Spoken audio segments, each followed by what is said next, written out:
How to get Duolingo Math on Android.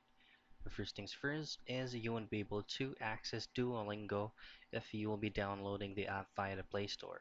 So instead, we'll be using any preferred web browser that you can use. Now let's try to use Google Chrome and just head directly to the search bar and type in Duolingo join beta.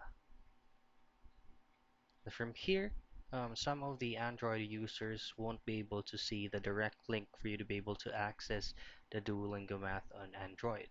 Now, for you to be able to access it, just tap on a certain link in which we will be routing you to Reddit, which is going to be this one right here.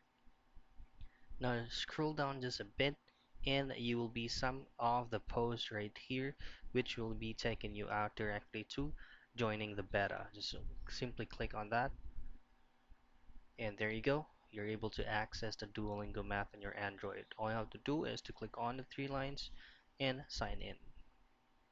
Alright, so that's it. That's how you access or that's how you get Duolingo Math on Android.